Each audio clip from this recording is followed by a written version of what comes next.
السلام علیکم ورحمۃ اللہ وبرکاتہ۔ ایک بہت ہی خوبصورت کہانی آپ کے سامنے پیش کرتا ہوں۔ ایک دن ایک غلام اس کے مالک کے پاس کام پر نہیں گیا۔ اس کے مالک نے سوچا کہ کیوں نہ اس بندے کی تنخواہ میں تھوڑا اضافہ کیا جائے، جس کی وجہ سے وہ پورے دل جمعی کے ساتھ اور خوش دلی کے ساتھ کام کرے۔ اور اگلے دن اس کے مالک نے اس کو اس کی تنخواہ سے زیادہ پیسے دیے اور اس غلام نے وہ پیسے لیے اور خاموشی اختیار کر لی۔ کچھ دن کے بعد پھر وہ ایک مرتبہ غلام ایک دن کام پر نہیں گیا تو اس کے مالک کو بہت غصہ آیا اور انہوں نے اس کی تنخواہ میں جو پیسوں کا اضافہ کیا تھا اس کو ختم کر دیا اور اس کو تنخواہ دی اتنی ہی دی جتنی وہ کام کیا کرتا تھا۔ تب بھی وہ نوکر، وہ غلام، وہ خادم خاموش رہا۔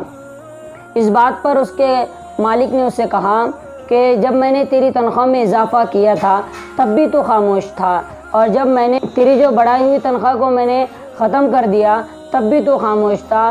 تو اس بندے نے جو جواب دیا وہ آپ ذرا غور سے سننا، بڑا ہی قیمتی جواب تھا جو قابل تعریف اور قابل فخر ہے اور ایمان والوں کے لیے بہت بڑی نصیحت ہے، جو اللہ کی ذات پر اپنے رزق کا یقین رکھتے ہیں کہ دینے والی ذات اللہ کی ہے اور لینے والی ذات بھی اللہ کی ہے۔ تو اس بندے کا جواب یہ تھا کہ جب میں پہلی مرتبہ چھٹی پر تھا، یہ میری پہلی چھٹی ہوئی تھی، اس وقت میرے گھر پر ایک بچے کی پیدائش ہوئی تھی، تو جب آپ نے میری تنخواہ میں اضافہ کیا تو میں نے سوچا کہ یہ تنخواہ میں جو اضافہ ہوا تو یہ اس بچے نے اپنا رزق لے کر جو میرے گھر میں آیا ہے، وہ بچہ اپنا خود کا رزق لے کر آیا ہے، تو اس لیے میں خاموش تھا۔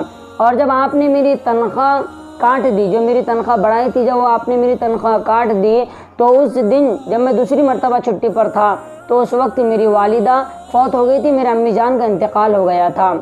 تو اس وقت میں نے یہ سوچا کہ یہ جو تنخواہ میری کاٹ دی گئی ہے یہ میری امی جو اس دنیا سے جا چکی ہے اس کا رزق تھا، اسی لیے تب بھی میں خاموش رہا۔ تو اس کہانی سے، اس واقعے سے ہم کو کیا حاصل کرنا ہے؟ ہمیں توکل حاصل کرنا ہے کہ دینے والی ذات اللہ کی ہے۔ رزق کے لیے جد و جہد کرنے کی ضرورت ہے لیکن اللہ کی ذات سے یقین نہ ہٹنے پائے۔ بس اسی کے ساتھ میں اس کہانی کو ختم کرتا ہوں۔ میں آپ کا دوست حافظ ساجد خان نشاطی، پھر انشاءاللہ حاضری ہوں گی اگلی کہانی کے ساتھ۔ جب تک کے لیے السلام علیکم ورحمۃ اللہ وبرکاتہ۔